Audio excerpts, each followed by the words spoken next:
What's happening, folks? Along with a podcast. So I was actually just surfing through YouTube. I don't know how these videos started popping up in my feed, but it's from the Law and Crime channel on YouTube, and they actually got some very interesting videos. They get a lot of body cam footage from officers, and it's some ones that I think is very good to look at, to study. If you ever want to be a police officer, I am a police officer in the state of Florida, so just want to go through this video and see what we can look at. So apparently they're rolling to a guy that was hitting people with sticks, so that's where we're at right now. Just gonna give a little commentary about what I see. We'll have your suspect. Looks like he's swinging around a cane, walking through the center of the complex. Or swinging around a cane. So officers, helicopter guys do overview, and the officer's gonna be rolling up soon. From looks of, apparently the officer was in the wrong part of the complex. Meadowbrook on the far east side. He's going to be on the third row to the south. Yeah. But yeah, some apartment complexes are like real tricky to find. It's like, yeah, some apartment complexes are hard. So that's gonna happen unless you're extremely familiar with the complex. And then make your first right. He's actually walking westbound towards the apartments now. Make a right. Make a right. Straight ahead. He's standing right in front of you at the end. See if I can fast forward it a little bit. Alright, cop arrives on scene. Drop the cane. Drop the cane. Drop the cane. Drop the cane. Drop the cane.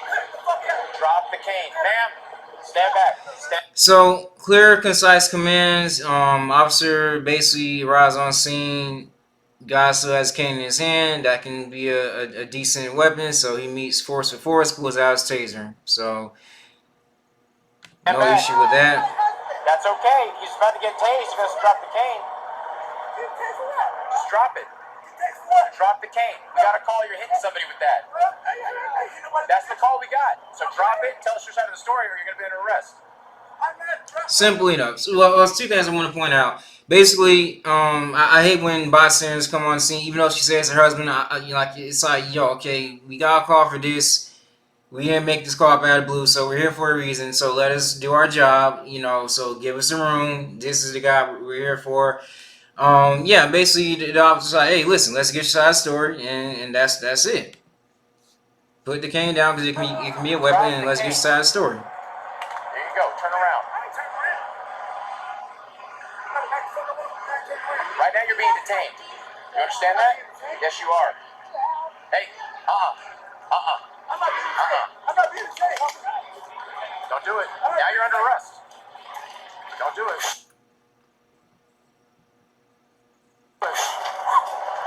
Alright, so he basically now is showing signs of aggressiveness, like he wants to attack. So, and I think a backup officer at this point arrived on the scene. Obviously, guy was accused of crime, and now he's saying he's not going to be detained, and he's just going to sit there and walk away. That's not how it works. We got a guy mentioning your description. We're here for a certain call. Like, you're not just going to walk away if you're being accused of crime. That's just not how it works. Oh, he's got a knife. He's got a knife. Stay lethal. Stay lethal. Once again, another great job. The guy has a good amount of distance, and he pulls out a knife. And you got one officer staying lethal, one officer less than lethal. Perfect job.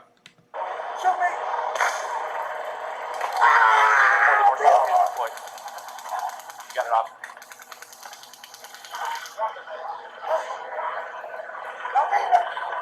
You're under arrest.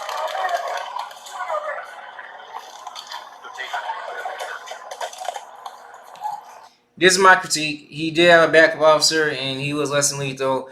When we're with tasers, we're trained to shoot in certain areas where you're more likely to put a person down. He got a shoulder shot off on the guy. I think, based on circumstances, he couldn't have got a better shot. He had the time.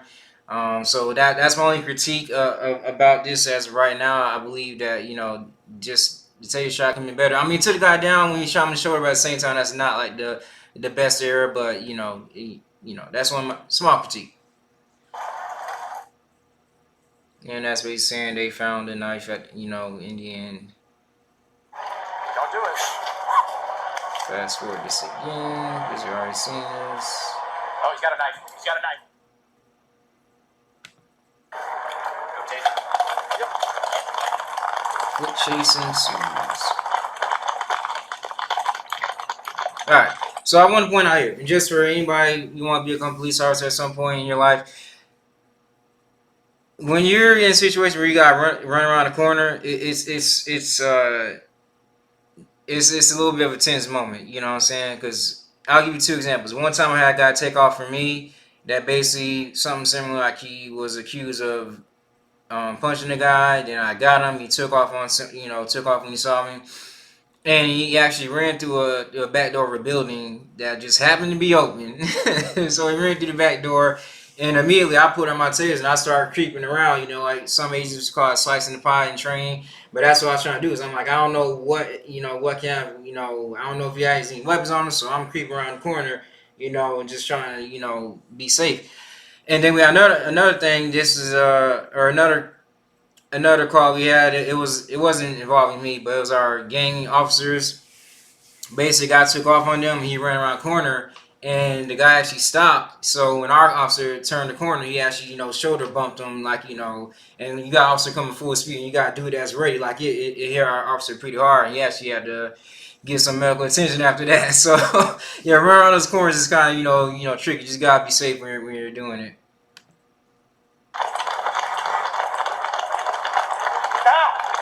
Stop reaching! Stop reaching! He's reaching. Stop! Go.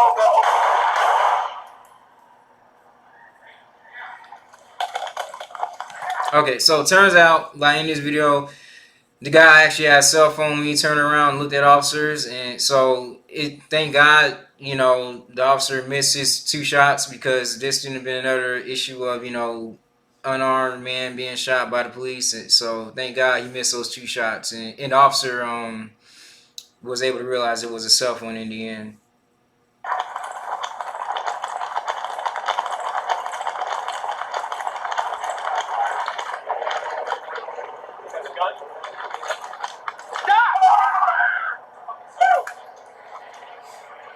Good job not reacting to that. Stop reaching! He's reaching. So now they're gonna slow it down and show you the guy. He did turn towards the officer, but he had a cell phone in his hand. I don't know if that was his trick to try to maybe get the police to shoot him, because that was clearly that was weird what he did. Meadowbrook and Brookhaven Maintenance. Sam, phone has cell phone. I was a gun. Nobody injured. 2 shots fired, no one is injured. Abel, he's out on Meadowbrook. He's walking westbound towards Brookhaven. Westbound towards Brookhaven.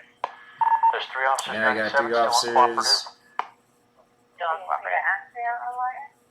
It's another small critique. They need to get like a better, surrounding of him. How they're in the line, is not. You got 3 officers, get 3 angles. So when you gotta get hands on with the guy, you got the advantage, because he can't be attacking 3 places at once. K9 is going. Are you available for flyover? We can report to the Alright, so you see how they got it now? Not the best, but they still got around him, so they was able to take him down. Perfect. So this video is basically, them, basically trying to wrestle the guy and get his hands so they can put him in handcuffs. I think it was, based on circumstances, I think they did everything perfectly fine. A lot of people are going to disagree, but I'll be honest with you, when you get on the road, if you ever have any intention of being a police officer, or you just want to critique police, or whatever is your view, you'll when you get on the streets, you'll notice that a lot of people are. You just gotta be safe. If you're accused of attacking somebody with a cane, I'm gonna detain you until we figure out what's good, and then I'm gonna let you go if it's unfounded, or if we just don't have enough. Case in point, I had a call one time. This lady says that her ex-boyfriend is banging on her window and broke the window. So I get there, and the guy's he's in his truck, facing me. And I roll up and like immediately I'm pulling out my weapons. I don't know what he can step out from behind that door with. I've seen enough, where I'm like, yo, like I gotta protect myself in this scene. So I put on my weapon. He steps up around the truck unarmed. At that point, I'm like, yo, like turn around, put his hands behind your back, And and this dude was like a huge dude. Like this was Jack. This like gym 5 days a week guy. You feel me? So he was Jack too. So. Now, I'm not a big officer. I'm like a lean muscle guy. I box, so I'm not focused on like gaining incredible mass. But this guy was big. But yeah, he instantly turned around and gave himself up. And then I was like, yo, like listen, we're gonna see what's going on. And from there, we'll take it from there. You feel me? It turns out, basically, unfounded crime. The boyfriend, the window he knocked on was very old and like flimsy. So, like I said, he's a big guy. So when he knocked on the window, that thing was bound to break. And it was like an on and off again relationship with the female. So, like I said, in the end, taking out handcuffs, let you go on your way. You know what I'm saying? It's one of those things. And she actually didn't have any problem with him staying there either. So, you get those calls too. But, it is what it is. But, I mean, you got to be safe. I don't think she knew it was him originally or whatever. I don't know. Either way, it got better. Another thing I want to point out with these San Diego police, I believe it was. Yeah, San Diego police. They got to get their new equipment because that taser they have is like 2 generations behind. Our taser at my department is this. This is the newest version of the tasers. Theirs is literally 2 generations behind. That's when I first got hired by our department. That's what our sergeants was wearing when they didn't even convert to the newest ones. So the newest ones were yellow too, but they obviously weren't the one I just showed. But yeah, that's the one. That black taser is 2 generations back, so they need to upgrade their equipment. So, but aside from that, good job by these guys, and yeah, very good job. I don't have any, just 2 small critiques, but yeah, very good job by San Diego Police.